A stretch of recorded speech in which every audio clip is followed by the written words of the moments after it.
우리 모두 일어나셔서 주께 나아가세 찬양합니다.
하나님의 사랑과 은혜를 입은 하나님의 택한 백성들, 늘 연약함과 부족함과 죄됨이 있지만 예수 그리스도의 보혈의 피로 정결하게 하셔서 오늘도 거룩함으로 주님의 존전 앞에 나와 하나님을 찬송하며 예배하게 하심을 감사합니다. 우리 예배를 받으시고 우리 한 사람 한 사람을 받으시며 또 우리 간절한 기도를 들으셔서 복된 주일 아침 예배될 뿐 아니라 승리하는 한 주간의 삶이 될 수 있도록 인도하여 주옵소서. 우리 주 예수 그리스도 이름으로 기원하옵나이다. 아멘. 전능하사 천지를 만드신 하나님 아버지를 내가 믿사오며 그 외아들 우리 주 예수 그리스도를 믿사오니 이는 성령으로 잉태하사 동정녀 마리아에게 나시고 본디오 빌라도에게 고난을 받으사 십자가에 못 박혀 죽으시고 장사한 지 사흘 만에 죽은 자 가운데서 다시 살아나시며 하늘에 오르사 전능하신 하나님 우편에 앉아 계시다가 저리로서 산 자와 죽은 자를 심판하러 오시리라. 성령을 믿사오며 거룩한 공예와 성도가 서로 교통하는 것과 죄를 사하여 주시는 것과 몸이 다시 사는 것과 영원히 사는 것을 믿사옵나이다. 아멘. 우리 모두 앉으셔서 생명의 찬양 128장 영광의 주님 찬양하세. 영광의 주님, 영광의 주님 찬양하세. 모든 영광 능력 찬송 예수님께. 영광의 주님 찬양하세. 주의 백성 모두 함께 찬양하세. 두 손을 깊이 들고 드리는 찬양. 존귀와 영광 모두 주 예수님께. 영광의 주님 찬양하세. 죽으시고 부활하신 만왕의 왕. 함께 우리 박수 치면서 영광의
시가의 찬송가 325장 예수가 함께 계시니 찬양합니다. 325장입니다. 예수가 함께 계시니 시험이 허나 가운데 기쁨을 거둬내시는 예수를 위해 삽시다.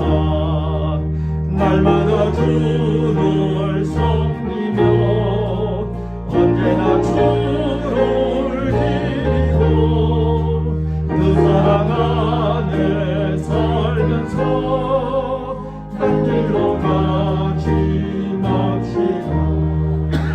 이 세상 사는 동안에 주님 전파하면서 무한한 복락 주시는 예수를 위해 삽시다. 날마다 주를 섬기며 언제나 주를 기리고 그 사랑 안에 살면서 딴 길로 가지 맙시다. 이 세상 친구 없어도 예수는 나의 친구니 우리 아니를 버리고 예수를 위해 삽시다. 날마다 주를 섬기며 언제나 주를 기리고 그 사랑 안에 살면서 한 길로 가지 맙시다. 주께서 심판하실 때 잘했다 칭찬하리니 이러한 상도 밖으로 예수를 위해 삽시다. 날마다 주를 섬기며 언제나 주를 기리고 그 사랑 안에 살면서 한 길로 가지 맙시다. 오늘 하나님의 말씀 보겠습니다. 하나님의 말씀은 창세기 21장 22절로 34절까지 말씀이 되겠습니다. 제가 여러분들에게 22절부터 27절까지 말씀을 봉독해 드립니다. 그때에 아비멜렉과 그 군대 장관 비굴이 아브라함에게 말하여 이르되 내가 무슨 일을 하든지 하나님이 너와 함께 계시도다. 그런즉 너는 나와 내 아들과 내 손자에게 거짓되이 행하지 아니하기를 이제 여기서 하나님을 가리켜 내게 맹세하라. 내가 내게 후대한 대로 너도 나와 내가 머무는 이 땅에 행할 것이니라. 아브라함이 이르되 내가 맹세하리라 하고 아비멜렉의 종들이 아브라함의 우물을 빼앗은 일에 관하여 아브라함이 아비멜렉을 책망하되 아비멜렉이 이르되 누가 그리 하였는지 내가 알지 못하노라. 너도 내게 알리지 아니하였고 나도 듣지 못하였더니 오늘에야 들었노라. 아브라함이 양과 소를 가져다가 아비멜렉에게 주고 두 사람이 서로 언약을 세우니라. 아멘. 현대는 리더십이 중요하고 그래서 리더십을 강조하는 책들이 본물처럼 쏟아져 나오고 있습니다. 실제로 서점에 가보면 리더십에 관한 책들이 쫙 깔려 있음을 보게 됩니다. 제 서재에도 리더십에 관한 책들이 한두 권 꽂혀 있는 것이 아니라 한 20권 이상이 꽂혀져 있습니다. 뿐만 아니라 이곳저곳에서 리더십에 관한 세미나도 참 많이 개최되고 있습니다. 그래서 저도 리더십에 있어서 유명하다고 하는 강사들의 리더십 세미나를 여러 번 듣기도 하고 또 인터넷을 통해서도 듣기도 하였습니다. 오늘날 리더십을 강조하는 수많은 책들이 쏟아져 나오고 그와 관련된 세미나들이 수없이 개최되는 것은 그만큼이나 리더십의 중요성과 필요성이 강조되고 있는 시대임을 증명하는 것이라 할 수 있을 겁니다. 그런데 문제는 몇 권의 책을 읽었다거나 몇 번의 세미나에 참석했다고 리더십이 생겨나는 것은 결코 아니라는 것입니다.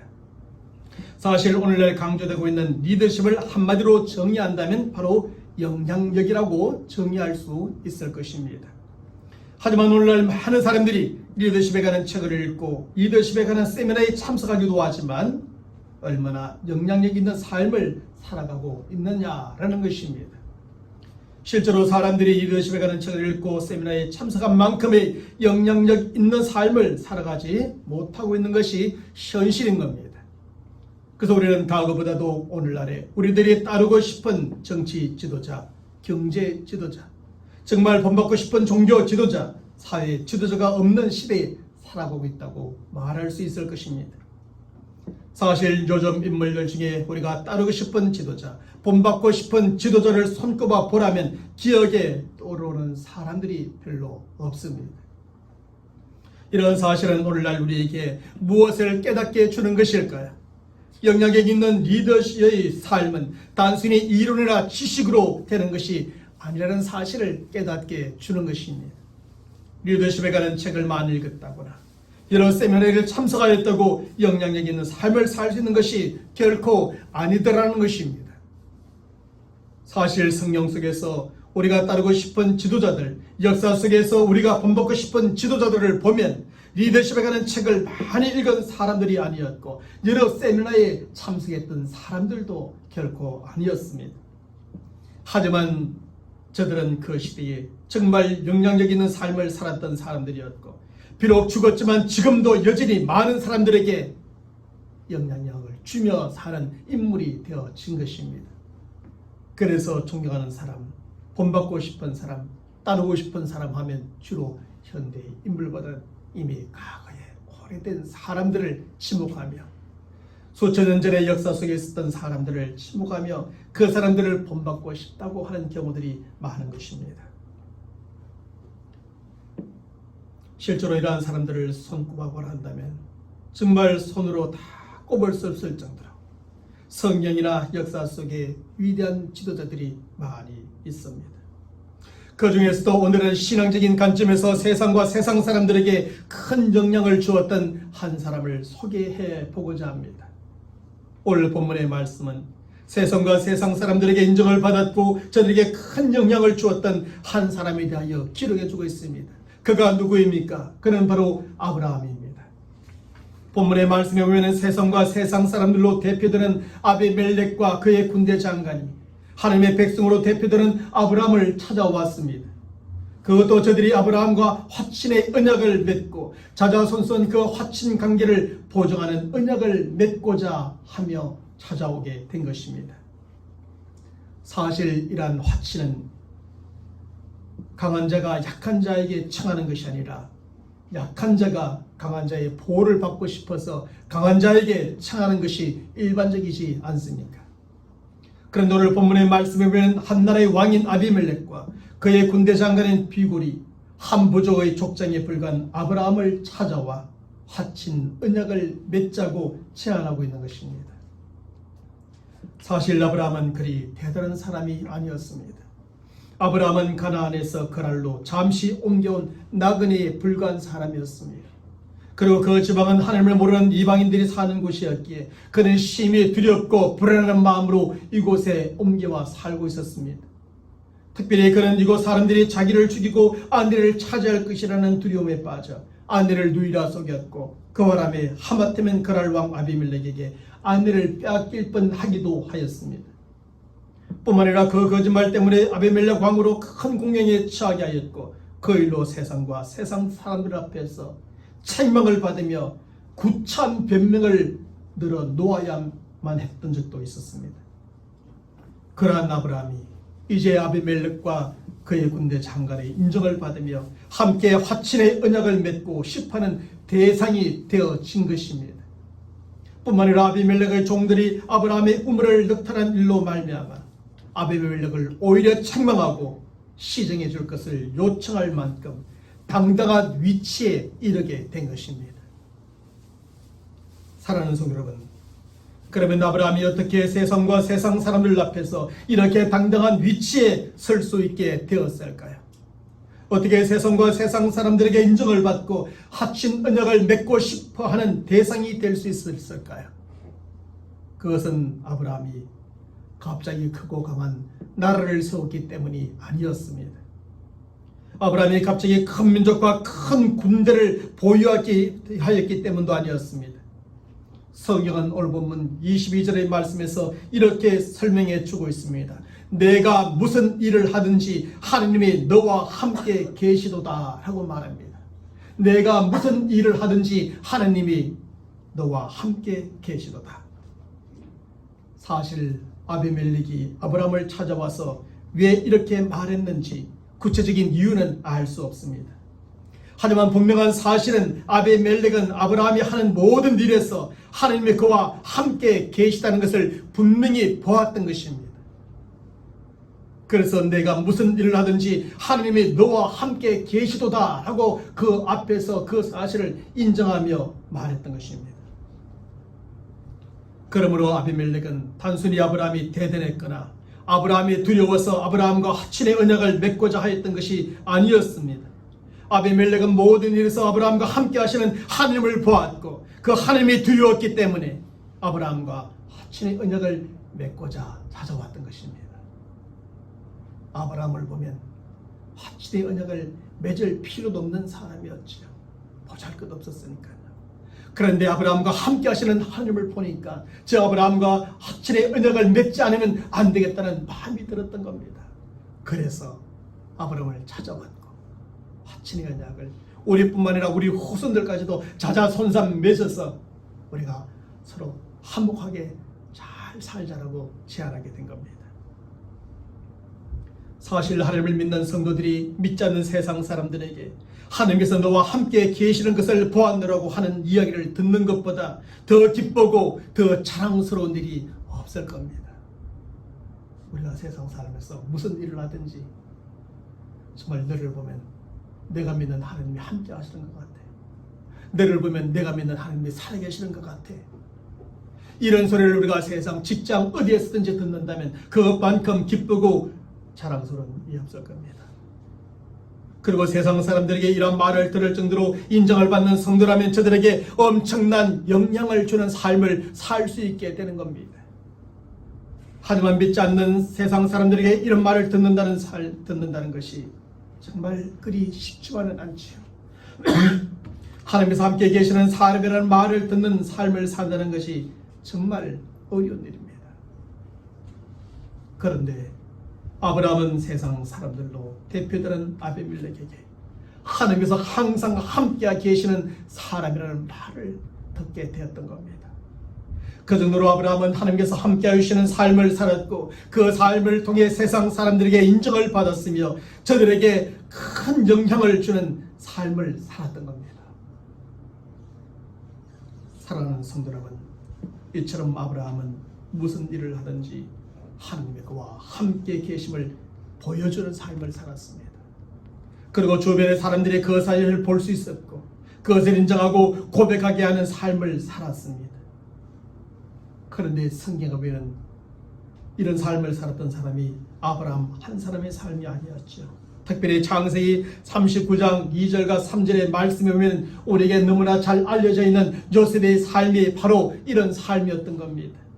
성경은 요셉에 대하여 기록하기를 여호와께서 요셉과 함께 하심으로 그가 형통한 자가 되어 그 주인 애굽 사람의 집에 있으니 그 주인이 여호와께서 그와 함께 하심을 보며 또 여호와께서 그의 범사에 형통케 하심을 보았더라고 기록해 줍니다. 결국 요셉도 하나님께서 함께 해주시는 삶을 살았다는 것이죠. 그리고 그 주변의 사람들이 그것을 보았고 그것으로 저들에게 인정을 받았고 엄청난 영향을 주는 삶을 살았다고 성경은 기록해 줍니다. 실제로 요셉은 보디발의 집의 노예로서, 그 다음은 보디발 가정의 가정 총무로서, 그리고 감옥의 사무관으로서 결국은 애굽의 총리로서 인정을 받고 엄청난 영향을 주게 되었습니다. 이처럼 하나님께서 함께하는 저의 삶은 자기만 하나님께서 함께해 주심을 느끼는 정도의 삶이 아닙니다. 그 주변에 있는 사람들까지도 하나님께서 함께해 주심을 보고 느끼게 하는 삶이라는 겁니다. 그러므로 우리는 하나님이 나와 항상 함께한다는 사실, 주님의 그 약속의 말씀을 믿음으로 그 확신 가운데 살아가고 날마다 내가 그것을 느끼며 살아갈 뿐만 아니라 나의 삶을 통해서 하나님이 나와 함께하고 있다는 사실을 다른 사람들도 보고 느끼게 할 수 있어야 합니다. 그래서 이런 사람은 가는 곳마다 사람들에게 인정을 받고 저들에게 엄청난 영향을 주는 삶을 살게 되는 거지요. 아브라함이 바로 이러한 삶을 살았고 요셉과 수많은 믿음의 사람들이 또한 이런 삶을 살았던 것입니다. 우리 또한 그런 삶을 살았던 주변의 훌륭한 신앙인들의 영향을 받았을 것이고 그런 모습을 보았을 것이고 그로 말미암아 우리 또한 신앙의 삶에 여러 가지 많은 영향을 받기도 하였을 겁니다. 하나님께서는 오늘날 이 시대를 살아가는 우리들에게도 바로 이런 삶을 요구하고 계십니다. 과거에 아브라함이 그렇게 살았으니 그리고 요셉이 그렇게 살았으니 너희들도 이제 이런 삶을 살 것을 우리에게 요구하고 계십니다. 세상과 세상 사람들 가운데서 하나님께서 함께 하시는 사람으로서 저들의 인정을 받고 저들에게 큰 영향을 주는 신앙인으로서 하나님의 자녀로서 삶을 살 것을 우리에게 요구하시는 것입니다. 그러면 우리가 어떻게 하나님께서 함께 하심을 보여주는 삶을 살 수 있을까요? 우리는 두 가지로 이 아브라함의 삶을 통하여 그것을 살펴볼 수 있는데, 첫째로 경건한 삶을 통해서입니다. 경건한 삶. 여기서 경건한 삶이란 먼저 소극적인 의미에서 세속에 물들지 않는 구별된 삶을 의미하는 거지요. 그러므로 아브라함이 경건의 삶을 살았다는 것은 그가 비록 세상과 세상 사람들로 상징되는 그랄 지방에서 저들과 함께 살았지만 저들의 세속적인 종교나 간섭이나 가치관을 따라 살지 않았다는 것을 말해 주는 겁니다. 그것이 구별입니다.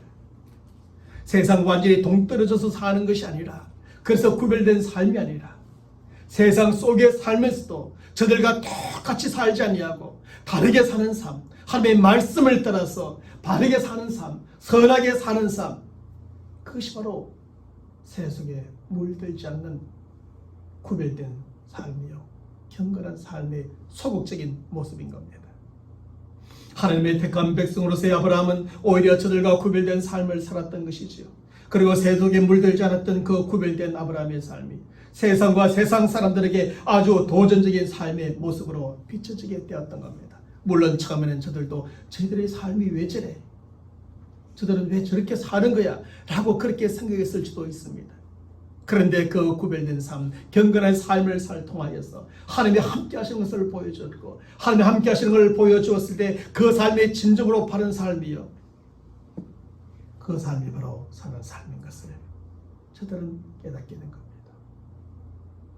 다음으로 경건한 삶이란 적극적인 의미에서 하나님을 예배하고 하나님의 말씀에 순종하며 하나님을 의지하는 삶을 말하는 것입니다. 이런 점에서 아브라함이 경건한 삶을 살았다는 것은 비록 그가 그날과 그날 사람들 속에 살았지만 하나님을 예배하고 그분의 말씀에 순종하고 그분을 의지하는 삶을 잃어버리지 않았다는 겁니다. 결국 아브라함은 세상과 세상 사람들 속에 살면서도 이렇게 하나님을 더욱 적극적으로 예배하고 그분의 말씀에 순종하며 그분을 더 의지하는 삶을 추구하며 살게 되었습니다. 그리고 그날 사람들은 아브라함의 이러한 삶의 모습을 통해서 하나님께서 저와 함께 해주심을 보았고 하나님께서 도와주시고 역사해 주심을 또한 보게 되었던 겁니다. 이처럼 세속에 물들지 않는 구별된 아브라함의 경건한 삶이 하나님께서 함께 계시는 자의 삶의 모습으로 그날 사람들에게 비춰지게 된 것입니다. 어떤 환경과 어떤 사람들 가운데서 오직 하나님을 예배하고 그분의 말씀에 순종하며 그분을 의지하는 아브라함의 경건한 삶이 하나님께서 함께 계시다는 것을 보여주는 모습이 되어진 겁니다. 그래서 저들은 저들의 땅에 잠시 거주하는 나그네에 불과한 아브라함을 찾아와 하천의 언약을 맺고자 했고 자자손손 그것을 지키도록 하자고 자청하였던 것입니다. 사랑하는 성도 여러분, 우리가 세상과 세상 사람들 속에서 살아가면서 하나님께서 우리와 함께하여 주심을 보여주는 삶의 비결은 바로 이런 경건한 삶의 모습일 수밖에 없습니다. 우리가 세상과 세상 사람들 속에서도 저들에게 물들지 않는 구별된 삶을 살아가는 것입니다. 세상과 세상 사람들의 방식과 가치관과 기준에 따라 살아가지 않는 것입니다.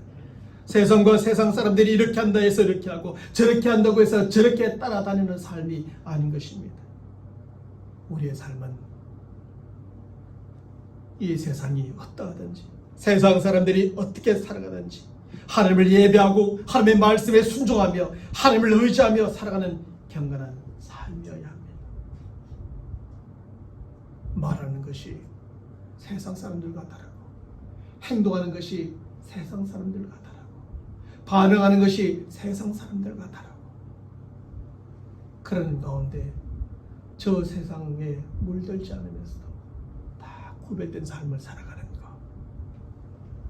그 경건한 삶, 그 경건한 삶을 살아갈 때 세상과 세상 사람들은 경건한 우리의 삶 속에서 하나님께서 함께 하시고 역사하시는 것을 보게 되는 겁니다. 그러므로 우리도 아브라함처럼 경건한 삶을 통해 세상과 세상 사람들 속에서 하나님께서 우리와 함께 계심을 보여주는 삶을 살아가는 우리 성도들이 되시길 바랍니다. 경건한 삶을 통해 하나님과 세상 사람들에게 인정을 받고 세상 사람들에게 경건한 영향, 좋은 영향을 주며 살아가는 성도들이 되시길 바랍니다. 그러면 우리가 어떻게 이렇게 경건한 삶을 살아갈 수 있을까요? 저는 존 칼빈에게서 그 근거를 찾아볼 수 있는데 존 칼빈의 삶의 좌우명은 코람데오, 곧 하나님 앞에서라는 것이었습니다. 하나님 앞에서. 칼빈은 일평생 언제 어디서나 계시는 하나님 앞에서 산다는 좌우명을 갖고 살았기에 함부로 말하고 함부로 행동할 수 없었습니다. 그래서 그는 하나님 앞에서나 사람들 앞에서 일평생 고별된 삶, 경건한 삶을 살게 되었던 것이죠. 오직 하나님을 예배하고 하나님의 말씀에 순종하고 철저하게 하나님을 의지하는 삶을 살 수 있었던 것이죠. 이런 점에서 우리도 칼빈이 언제 어디서 하나님 앞에서라는 의식을 갖고 살았을 때 일평생 경건한 삶을 살았던 것처럼 우리도 내가 늘 하나님 앞에 있었다는 사실을 기억하며 하나님 앞에 살아감으로 일평생 경건한 삶을 살아가는 성도들이 될 수 있기를 바랍니다. 오래전 북한과의 왕래가 드물었던 시기에 평양에 다녀왔던 한 목사님의 이야기가 있습니다. 그 목사님께서 평양에 도착하기 전에 함께 갔던 목사님들이 이런저런 이야기를 하는 중에 한 목사님이 이렇게 이야기를 했답니다. 평양의 모든 호텔에는 빈틈없이 도청 장치가 되어 있기 때문에 호텔에서는 특별히 말조심을 해야 된다고요. 그랬더니 다른 목사님께서 또 말씀하시기를 도청 장치뿐만 아니라 감시 카메라까지 작동하고 있으니까 행동까지도 각별히 유의해야 됩니다 라고 하더라는 겁니다. 처음에는 농담처럼 얘기를 하고 들었는데 일단 호텔방에 딱 들어가 보니까 모든 것이 다 자신을 감시하는 것처럼 느껴지게 되더라는 겁니다. 그 순간 등골이 오싹해지면서 정말 말과 행동 하나하나가 조심스러워졌어. 그 목사님의 평생에 방 안에서 그렇게까지 경건하게 말하고 행동한 적이 없었다고 그렇게 이야기를 하더라고요. 사랑하는 성도 여러분, 사실 누군가가 우리를 가만히 보고 있다고 생각하면 우리의 말 한마디, 작은 행동까지 달라지게 됩니다. 누군가가 우리를 보고 있다 생각해도 이럴진데 하물며 하나님께서 우리를 보고 계신다면 얼마나 더 그럴까요? 하나님 앞에서 우리는 세속에 물들지 않고 더욱 구별된 삶을 살아가는 성도들이 될 수 있을 겁니다. 하나님 앞에서 우리는 하나님의 말씀대로 더욱더 경건하게 살아가는 성도들이 될 수 있을 겁니다. 그러므로 우리는 날마다 어디에 있든지 무엇을 하든지 내가 하나님 앞에 있다는 하나님 앞에서의 의식을 가지고 살아가는 성도들이 되시길 바랍니다.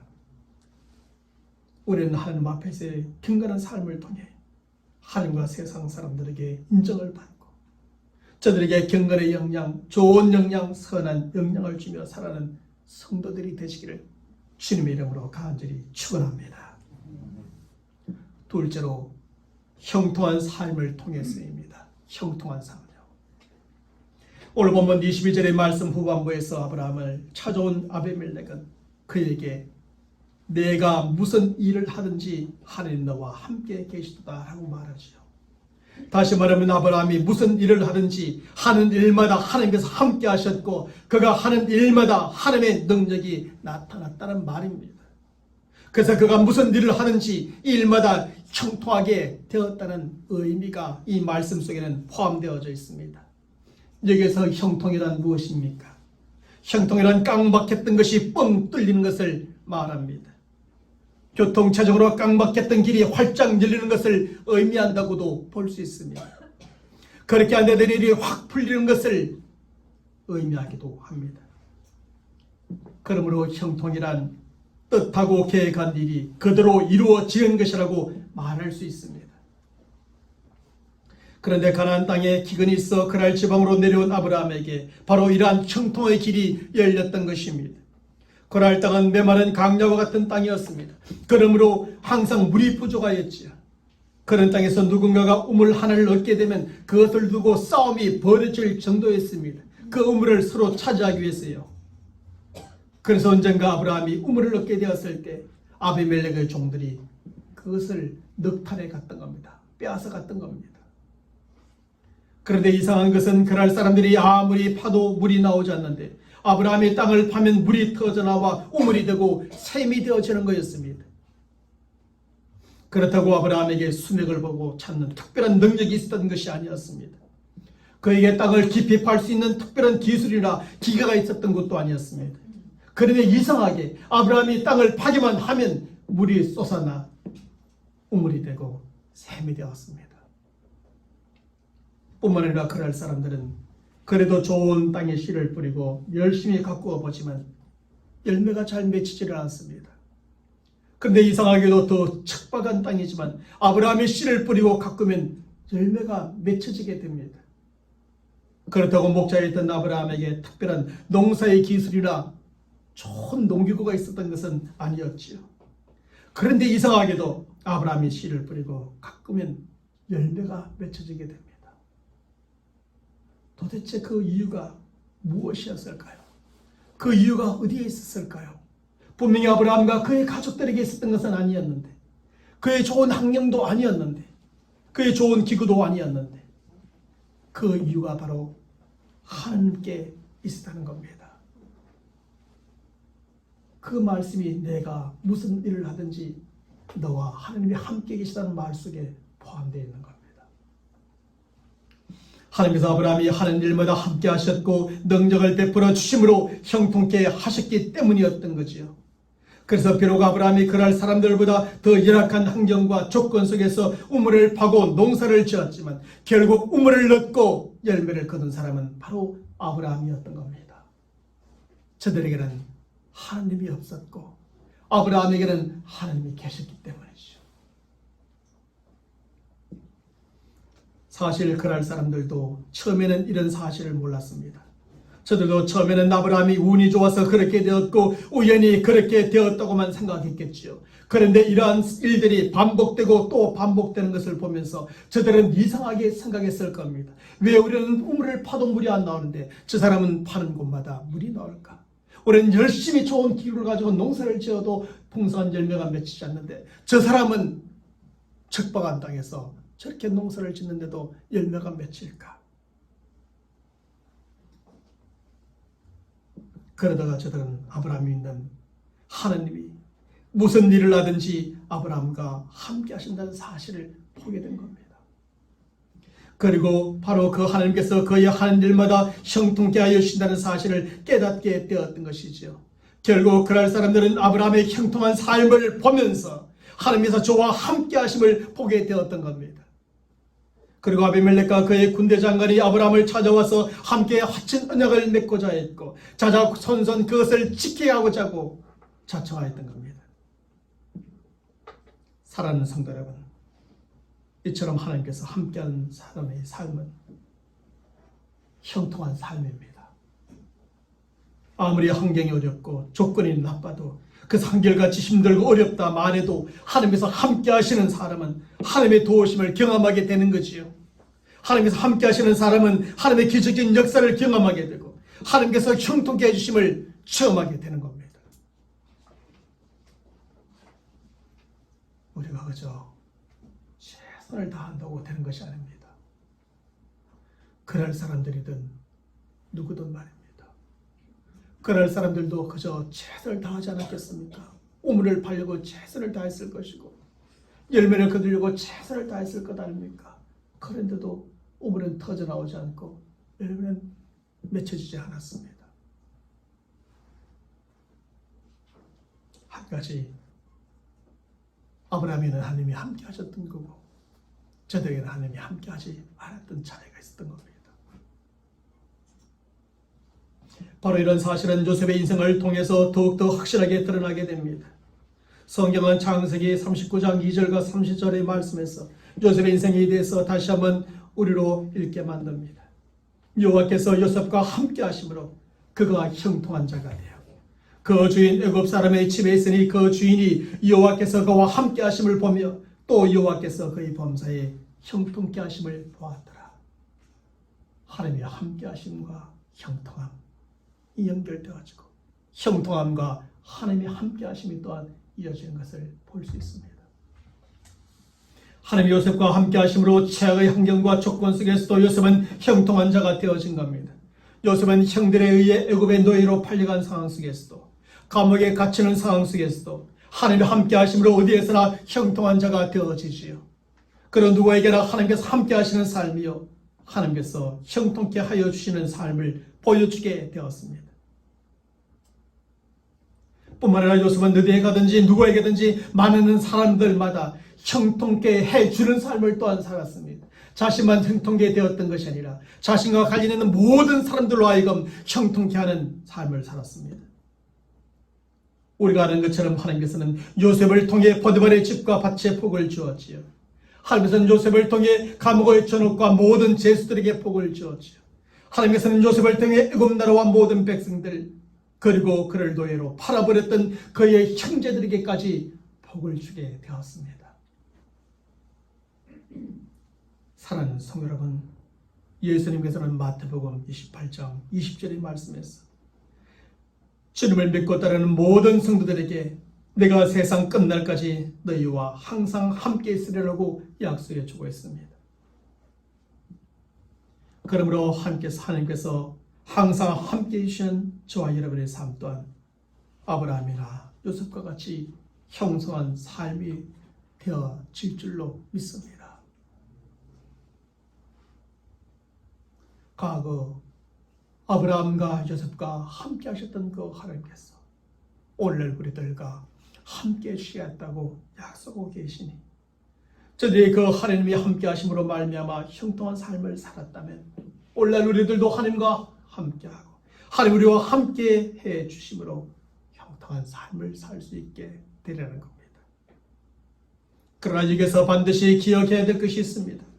그것은 바로 세상적인 논리와 방법을 통해서는 결코 형통케 될 수 없다는 것입니다.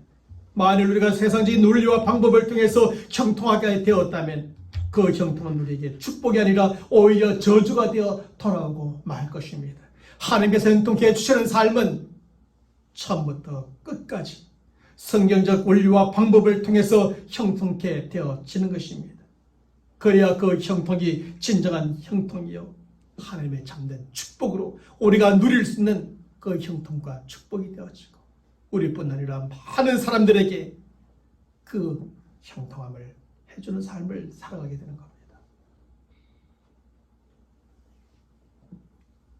사랑하는 성도 여러분, 세상적인 원리와 방법을 통해 살아가고자 몸부림치면 되는 것 같지만 되지 않고 하나님이 함께 하시겠다 하지만 함께 할 수가 없습니다.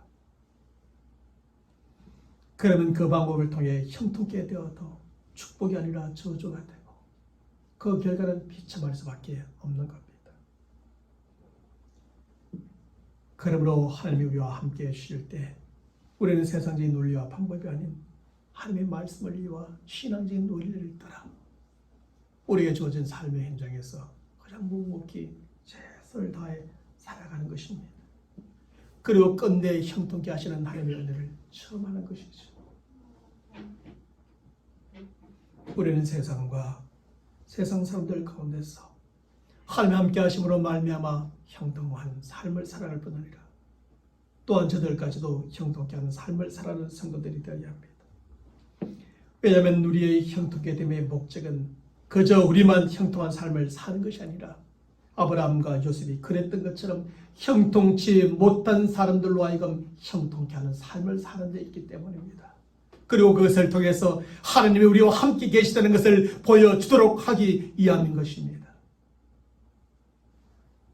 내가 형통케 되어서 나만 잘 먹고 잘 살면 어떻게 다른 사람들이 하나님이 함께 계시다는 사실을 알겠습니까?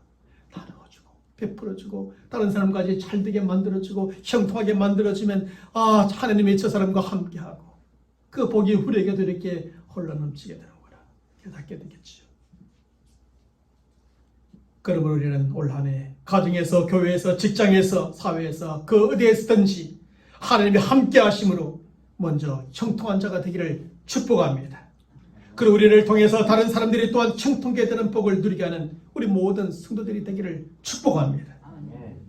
우리 모든 성도들이 함께 해주시는 하나님으로 말미암아 형통한 삶을 살아가기를 저는 올 한 해 끊임없이 기도하겠습니다.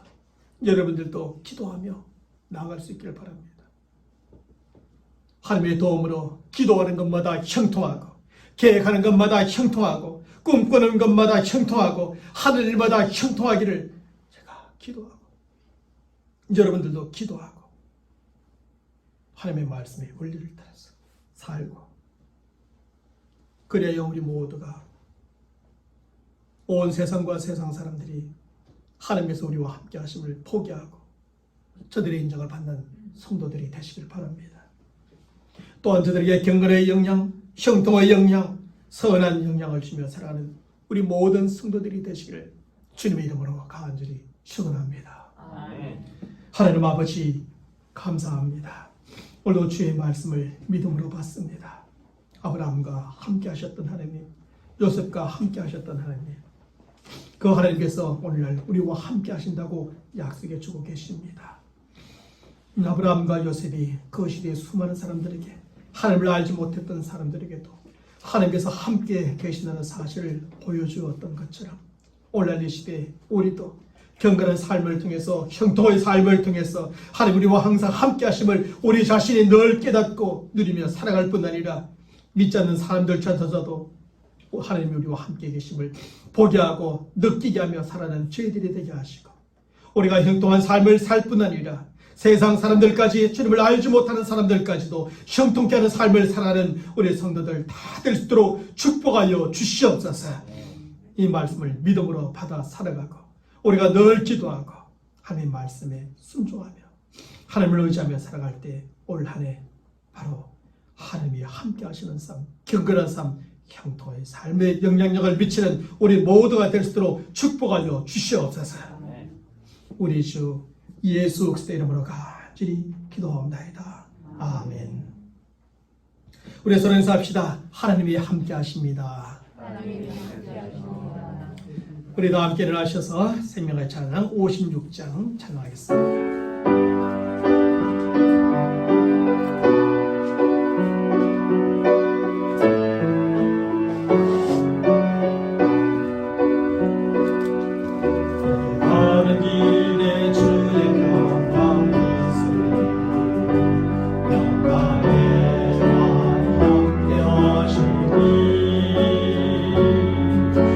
걸음 걸음 주님 도시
지금은 우리 주 예수 그리스도의 은혜와 우리와 늘 함께 하시는 하나님 아버지의 무한하신 사랑하심과 우리 안에 계시면서 이러한 믿음과 확신 가운데 살아갈 수 있도록 도우시는 그 성령의 역사하심이 다시 한번 세상을 향하여 나아가면서도 하나님 우리와 함께 하신다는 사실을 믿고 더 경건함과 형통한 삶을 통해 하나님이 나와 함께 계시다는 사실을 내가 느낄 뿐 아니라 세상 사람들에게로 보여주며 저들로 하나님을 믿게 하고 저들로 또한 형통한 삶을 살게 하기로 다짐하는 모든 믿음의 사람들 머리 위에 저들의 간절한 기도의 제목들 위에 지금부터 영원토록 함께 있을지어다.